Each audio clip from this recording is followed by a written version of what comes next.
মানুষকে ডাকাডাকি করে নামাজের জন্য জাগ্রত করা কি শরীয়ত সম্মত? না, মোটেই শরীয়ত সম্মত কাজ না, খুব খারাপ কথা এটা। অনেক মসজিদ থেকে আপনারা এগুলো করেন, মাইক দিয়া, বিশেষ করে রমজান মাসে ওই 3টা থেকে নিয়ে আরে সুর। আরে ভাই, ওই সময় কেউ তাহাজ্জুদ পড়তে পারে, কেউ হয়তো রোজা রাখবে না, কোনো মহিলা মানুষ পিরিয়ডের কারণে রোজা রাখবে না, তারে আপনি ঘুম হারাম করে দিচ্ছেন, বাচ্চা উঠেছেন, এই সমস্ত দরকার কি? আজকাল অ্যালার্ম বের হয়েছে, সবাই যার যার মোবাইল অ্যালার্ম দিয়ে উঠতে পারে। দরকার হলে একটু হালকা ডাক দিয়ে দেন। 2 ঘন্টা 1 ঘন্টা ধরে মসজিদে মুয়াজ্জিনরাও তো আজকাল আর কষ্ট করা লাগে না, ওই যে ইউটিউব চালিয়ে দিয়া মাইকে ধরে তো আর গাইতেছে গাইতেছে গাইতেছে। মানুষের ঘুমের কষ্ট হয়, ইবাদত বন্দেগী হয় না, এটা জায়েজ নাই, এটা গুনাহের কথা। ভোর রাতে আজানের পূর্বে মানুষকে ডাকাডাকি করে নামাজের জন্য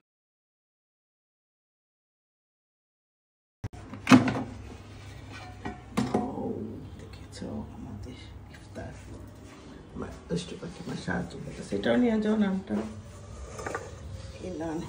আমাদের গরম গরম হইল না পায় আমাদের দুষ্টু পাখি আমাদের ইফতার রাখতেছি।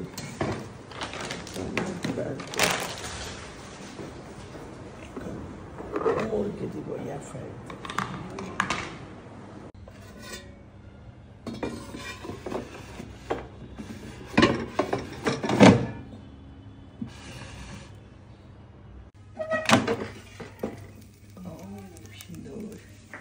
কি মনে মধ্যে ছোটটা আমার, ছোটটা তোমার।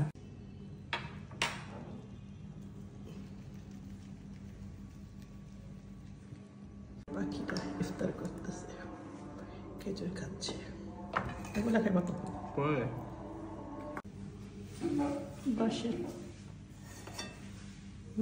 টুকরা মাথা ব্যথা ধরছে, চোখটা পাওয়ার পরিষ্কার করে হঠাৎ করে মাথা ব্যথা করতেছে। ওই যে এই ইয়েটা এলো, বড়টা এলো, কি এটা একই বড়টা এলো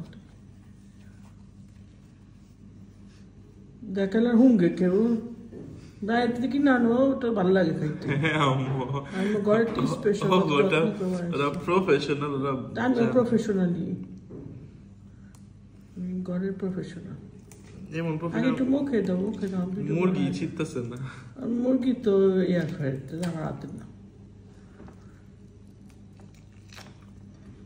মুরগিকে একটা টান দিলই তো। মিশা কথা কবি না, সত্যি করে কথা কব। চেহারে মনে হইতেছে।